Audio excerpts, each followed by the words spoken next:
My son-in-law went through my filing cabinet while I was at church. When I came home, he was sitting at my kitchen table with a stack of my financial statements spread out in front of him like he was reviewing his own property. My daughter was standing next to him, arms crossed, waiting. I stood in the doorway still holding my purse and my Bible, and I looked at both of them and I didn't say a single word. He said, "We need to talk about your money." I put my purse down on the counter. I took off my coat. I hung it on the hook by the door the way I always do, and then I sat down across from him and I folded my hands and I said, "I'm listening." That was a Friday afternoon. By Sunday morning, everything had changed. But I'm getting ahead of myself. My name is Cecile. I'm 67 years old. I live in a 3-bedroom house in Raleigh, North Carolina that my late husband Warren and I bought together in 1989. We paid it off in 2011. Warren passed 4 years ago from a heart attack. Sudden, no warning, just gone one Tuesday morning in March. We had 31 years together, and I would give anything to have 31 more. After he passed, I kept the house. People asked me if I was going to sell, downsize, move closer to one of my sisters in Charlotte. I said no. This house has Warren in every corner of it. His workshop in the garage, the rose bushes he planted along the back fence, the squeaky third step on the staircase that I could never bring myself to fix because I got used to the sound of it. I kept working for 2 more years. I was an administrative coordinator at a hospital network, 30 years with the same organization, and then I retired at 65 with a decent pension, my Social Security, and the savings Warren and I had built carefully over a lifetime of never spending more than we made. We weren't wealthy people, but we were disciplined people. There's a difference. My daughter Renee is 41. She's smart, genuinely smart. The kind of person who could have done anything. She got her business degree from NC State, and for a while she was doing well, working in corporate procurement, living in an apartment in Charlotte with her then boyfriend. Then she met Damon at 35 and everything shifted. I tried to like Damon. I want to be honest about that because it would be easy now to say I saw it coming from the beginning, but that wouldn't be completely true. He was charming in that loud, back-slapping way that fills up a room. He told good stories. He laughed at his own jokes, which I've always found either endearing or exhausting, depending on the person. With Damon, it went from one to the other over time. They got married in 2019. I gave them $10,000 as a wedding gift, which I had set aside specifically for that purpose over several years. They bought a condo in Greensboro. Things seemed fine. Then came a series of what Damon called setbacks, a business venture that didn't work out. Then another. He had a talent for explaining failure in ways that made it sound like everyone else's fault. Bad partners, bad timing, a market that didn't understand what he was offering. Renee defended him every time. I learned to stop asking questions.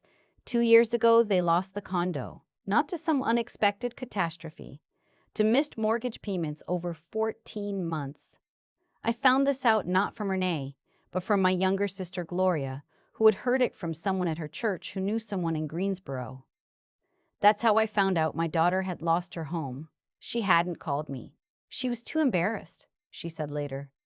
Or maybe Damon had told her not to. They moved in with me in September. Renee called and asked, very quietly, almost whispering, if they could stay just for a few months while they got back on their feet. I said yes. Of course I said yes. She's my child. I set some expectations up front, nothing unreasonable. I said I'd cover groceries and utilities while they were here. I asked that they contribute something, whatever they could, even a small amount, toward household expenses once Damon found work. I asked that they respect my space and my schedule. I asked that they be actively working toward a plan to move out. Renee nodded at everything. Damon smiled and said, "Absolutely, Miss Cecile. You won't even know we're here." By December, he still hadn't found work, or rather, he'd decided that the jobs available weren't the right fit for someone with his experience. He was, he explained, looking for the right opportunity. In the meantime, he spent a lot of time on his laptop at my kitchen table, making calls, doing what he called networking. and occasionally asking me if I had any contacts who might be useful to him. Renee had picked up some remote contract work, not much, enough to buy her own toiletries and not much else. She looked tired. She lost weight. She laughed less than I remembered. I worried about her constantly, but every time I tried to bring it up, she'd redirect the conversation or get defensive on Damon's behalf, and I learned that pushing made things worse. I want to say something here that I think is important. I love my daughter. That love did not waver through any of this. But love and boundaries are not opposites. I spent too long believing they were. By spring, things had gotten uncomfortable in ways that were hard to name at first. Small things. Damon rearranging things in the kitchen and acting like it was an improvement. Renee switching the thermostat without asking. The two of them staying up until 1 in the morning watching television at a volume I had to ask them to turn down multiple times. My parking spot in the garage slowly filling up with their boxes so that I was parking in the driveway. Then Damon started asking questions about my finances. It started casual, offhand. Miss Cecile, what does a pension like yours typically pay out? Or did Warren have life insurance? That must have helped. I answered vaguely and changed the subject. I didn't want to be rude. I kept thinking he was just making conversation, that he was curious the way some people are without realizing how it sounds. But the questions kept coming, more specific over time. He asked about my investment accounts. He asked whether I'd done anything with Warren's 401k after he passed. He asked if I'd considered a reverse mortgage because, he said, he'd been reading about them and thought they were underutilized by people in my position. I told him I wasn't interested. He said he was just thinking about my future. I said my future was something I'd been managing carefully for 67 years, and I would continue to do so. After that conversation, the atmosphere in the house shifted. Damon was polite, but there was something cooler underneath it now, like he'd decided something about me. I noticed him watching me sometimes when he thought I wasn't paying attention. I noticed him and Renee having conversations in their room that stopped when I walked past. And then came the Friday I mentioned. I had been at the 11 o'clock service at my church, First Baptist, where I've been a member since 1994. I was gone maybe 2.5 hours. I came home, turned my key in the lock, walked into my own kitchen, and there was Damon sitting at my table with my filing cabinet open and papers. My papers, from my private files, laid out in front of him. Bank statements, my pension benefit summary, the folder I kept with my and Warren's investment account information. My daughter was standing to the side of him. She looked at me and she looked away. I stood there for a moment just taking in what I was seeing. Then I put my purse on the counter, took off my coat, hung it on the hook, and sat down. He said, "We need to talk about your money." I said, "I'm listening." He said that he and Renee had been doing a lot of thinking, that they were concerned about me, that a woman living alone with this level of assets, he used the word assets like he was presenting a case, needed to be thinking seriously about the future. He said that family should be taking care of family, that it made no sense for me to have money sitting in accounts while they were struggling, that if I were to set up some kind of arrangement, it would benefit everyone. I asked him what kind of arrangement he had in mind. He said he thought I should add Renee to my accounts so she could help me manage things. He said it with complete seriousness, like it was a generous offer on his part. I looked at my daughter. She wouldn't meet my eyes. I said, "How much of my money are you looking at, Damon?" He told me a number. He had added it up.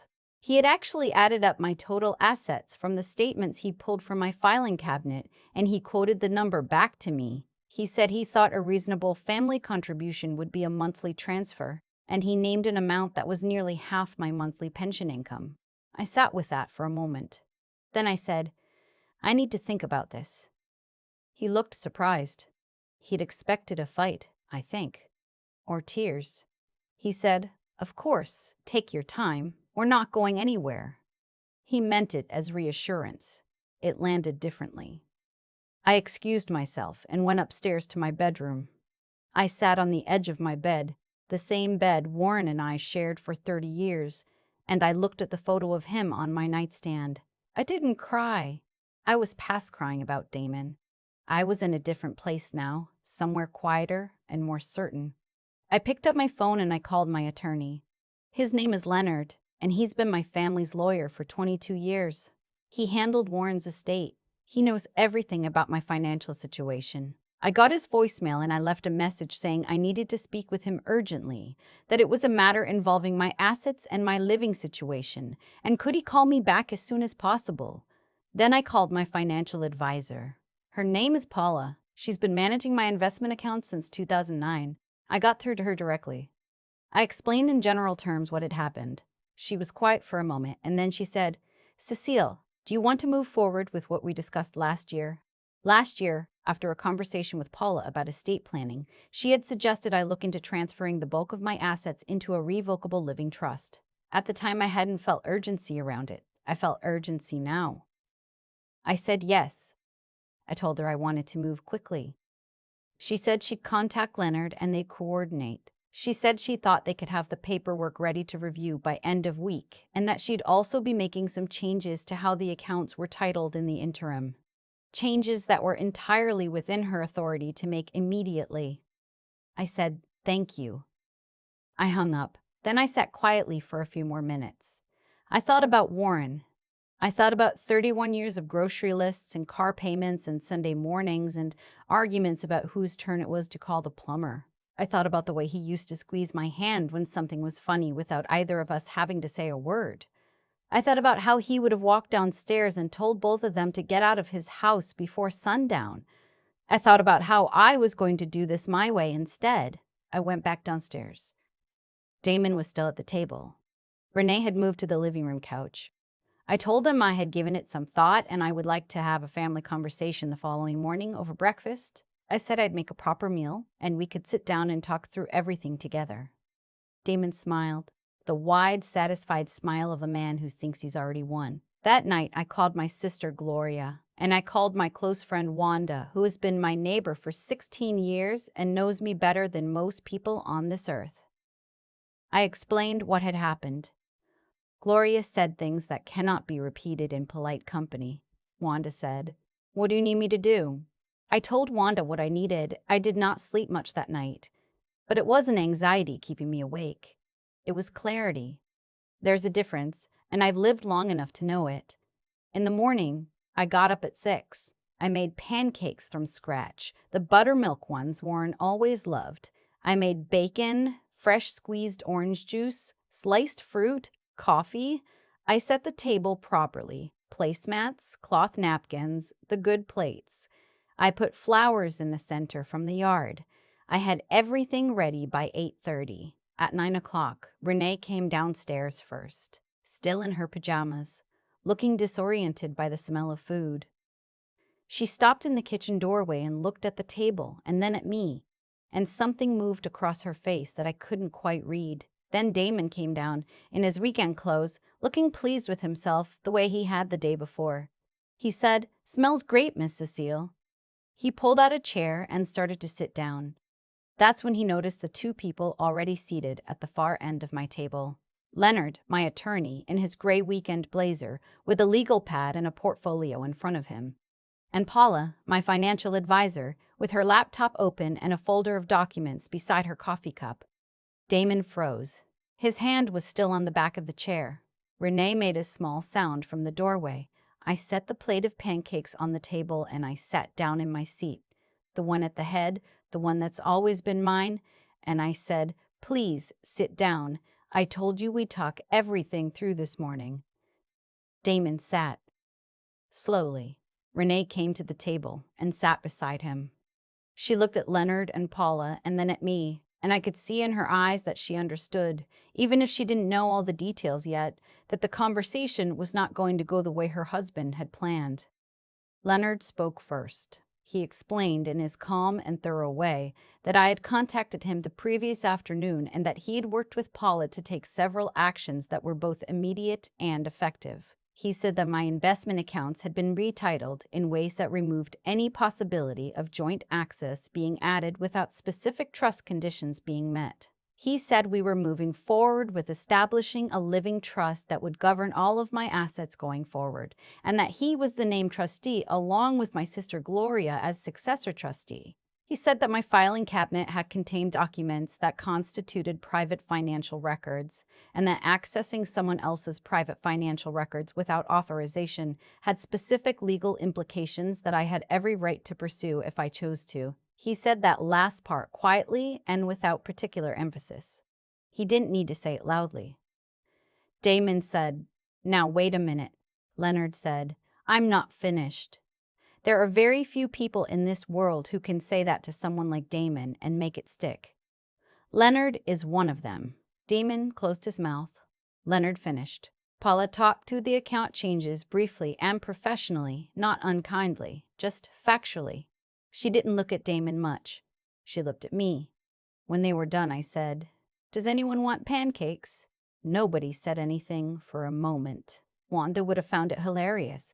I made a note to tell her later. Then I set down my fork and I looked at my daughter. Not Damon, Renee. I said, "I want you to hear me say this clearly. I love you. That is not in question, and it will never be in question. But what happened yesterday in my home, with my private papers, was a violation of my trust. And the conversation that followed was not something I'm willing to accept from anyone, including the people I love most." Renee's eyes were wet. She nodded, very small. I said, "I am your mother. I am not an ATM. I am not a resource to be managed. I am a person who has worked and saved and planned carefully for 67 years, and this is my home and my money and my life, and those things are going to stay that way." Damon tried once more. He said something about intentions, about how he was just trying to look out for the family, about how I was overreacting. Leonard cleared his throat very slightly. Just slightly. Damon stopped. I said, "I've spoken with Leonard about the legal process for a formal notice to vacate. Given that this is my property and you have no lease agreement, the required notice period in North Carolina is 10 days. I would like you both to be out within 30. Renee made a sound. She said, "Mom." I said, 30 days is generous, and you know it." She looked at me for a long moment. Then she looked at her husband. And something in her face shifted. Some private calculation happening behind her eyes that I wasn't party to. Later, I would come to understand what that calculation was. But that morning, at my kitchen table, I only knew what I could see. Damon pushed back from the table. He said some things that were loud and not worth repeating. He called me ungrateful. He called me paranoid. He said I'd regret driving away my own family. He knocked his chair back when he stood, and the sound of it made me flinch, though I didn't let him see that. Leonard stood up too. He's 63 and not a large man, but there is something about a lawyer who has been practicing for 35 years that occupies space differently. He said, "I think this is a good place to wrap up the conversation." Damon left the room. We heard him going upstairs. We heard drawers and closets. Renee stayed at the table. She sat there for a long time after the others had cleared their things and said their goodbyes. Leonard and Paula both hugged me before they left, which is not what lawyers and financial advisors typically do. But we've known each other a long time. Wanda called as Paula was leaving to ask how it went, and I told her I'd explain everything over the fence later, and she said she'd have coffee ready. It was just Renee and me. I poured her a fresh cup of coffee and sat back down. Neither of us said anything for a minute. The morning light was coming through the kitchen window the way it always does, and the roses along the back fence were just beginning to open, the ones Warren planted, red and full and completely indifferent to all of it. She said, "I didn't know he was going to do that." I said, "I believe you." She said, "I should have stopped him. I saw him at the cabinet before you came home and I didn't." She stopped. I said, "I know." She said, "I'm so sorry, Mom." I looked at my daughter, my child, who I pushed into the world and taught to read and drove to every school function and worried about every single day of my life, and I said, "I know you are." We sat there a while longer. The coffee got cold. I didn't make more. She moved out 16 days later. Not with Damon, as it turned out. She moved into her friend Tamara's spare room in Durham while she figured out her next step. She called me 2 weeks after that to tell me she'd filed for separation. I didn't say I told you so. I don't think it needed saying. We talk on the phone now, 2 or 3 times a week. She's been going to therapy. She sounds more like herself. The self I remember from before Damon, before Greensboro, before all of it. It's slow.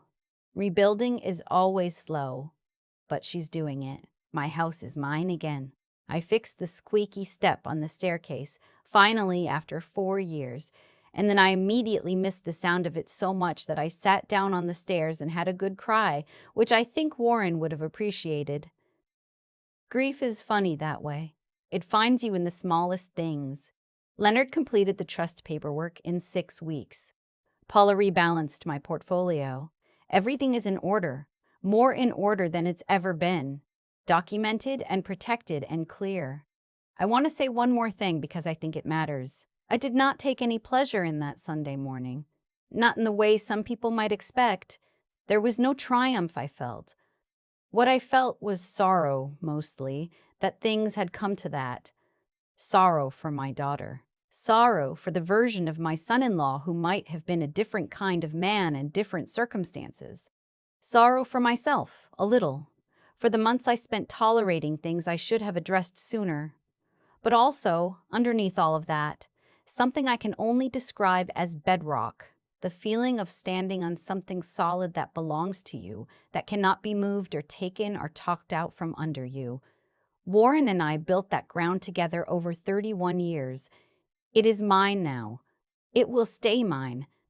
That is not a small thing. At 67, I have learned to know it for exactly what it is. If you're listening to this and you recognize yourself in any part of it, if you have someone in your life who mistakes your generosity for access, your love for leverage, I want you to hear this clearly. Boundaries are not the opposite of love. They are how love survives. You do not have to blow up your life to protect what you've built. You just have to decide, quietly and without drama, that you are worth protecting. I decided on a Friday night, sitting on the edge of my bed. By Sunday morning, it was done. I've been thinking a lot about what it means to teach people how to treat you, not in some abstract way, in the practical, daily, moment-by-moment way that actually determines the shape of your life. Because the truth I had to sit with after everything that happened with Damon and Renee is that the situation didn't start the day he spread my financial statements across my kitchen table. It started much earlier, in all the small moments I let slide. The thermostat, the garage, the questions about Warren's life insurance that I answered when I should have said that's not something I'll be discussing. Every time I smoothed something over to keep the peace, I was quietly teaching him that there were no consequences here.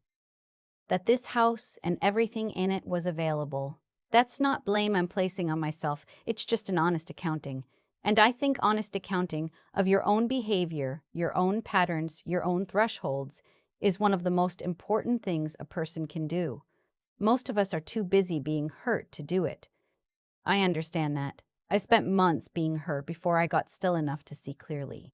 What I saw clearly that Friday night on the edge of my bed was this. I had spent 67 years building something. Not just financially, though the financial piece matters, and I will not pretend it doesn't. I mean something larger, a sense of myself, an understanding of what I would and would not accept.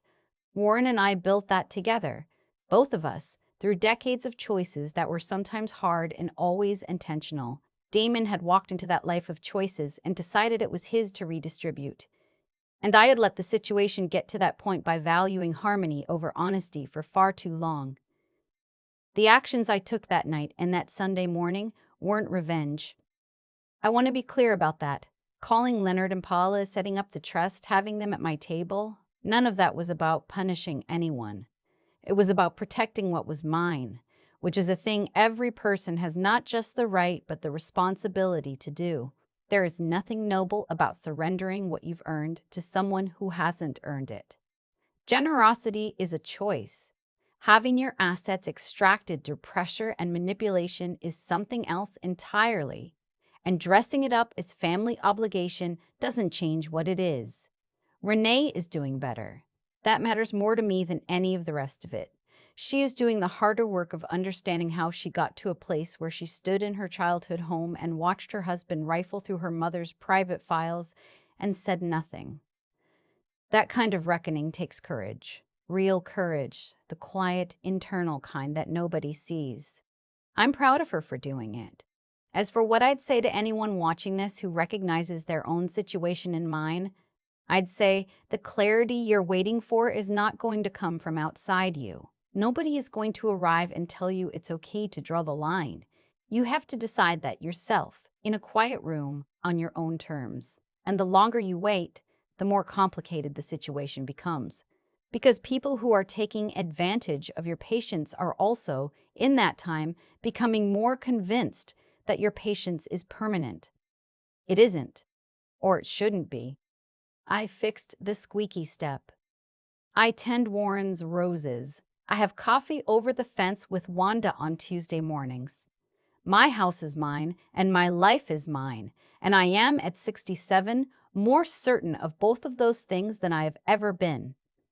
That certainty cost something, but it was worth every penny.